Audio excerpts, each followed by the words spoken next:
நாட்டுக்கோழி குழம்புங்க நல்லா காரசாரமாக செலவாட்டி தான் நம்ம செய்ய போகிறோம். எப்படி செய்யலாம்னு பார்க்கலாம் வாங்க. 1 ஸ்பூன் ரீஃபைண்ட் ஆயில், 1 ஸ்பூன் அரிசி, 1 ஸ்பூன் சீரக மிளகு, 1 ஸ்பூன் எண்ணெய், 50 கிராம் வர கொத்தமல்லி, 15 வரமிளகா, ஒரு கைப்பிடி கருவேப்பிலை, பட்டை கிராம்பு, 1 ஸ்பூன் சோம்பு. நல்ல மணம் வந்துருச்சு, இதை எடுத்துக்கலாம் தனியாக.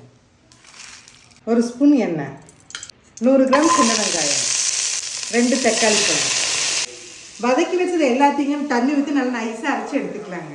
3 ஸ்பூன் நல்லெண்ணெய், பட்டை கிராம்பு கருவேப்பிலை, 1 கிலோ நாட்டுக்கோழி போட்டுக்கலாங்க.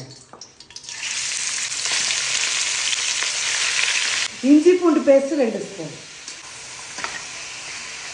மஞ்சத்தூள், அளவான கல்லுப்பு.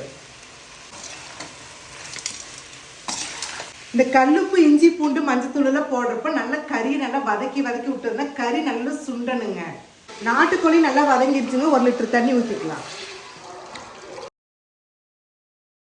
மூடி வச்சுங்க, அப்பப்போ எடுத்து கலக்கி விட்டுக்கோங்க. தண்ணி நல்லா சுண்டிருச்சுங்க. அரை வேக்காடு வந்து சிக்கன் இதுலேயே வெந்துருச்சுங்க. அரைச்சி வச்ச மசாலா போட்டுக்கலாங்க. மறுபடியும் ஒரு 1/2 லிட்டர் தண்ணி ஊற்றிங்க. நல்லா மூடி வச்சு கிட்டத்தட்ட வேகிறதுக்கு 1/4 மணி நேரம் ஆகுங்க. மேலால கொத்தமல்லி தழை தூவி விட்டுறலாங்க. காரசாரமான செலவாட்டி வச்ச நாட்டுக்கோழி குழம்பு ரெடிங்க.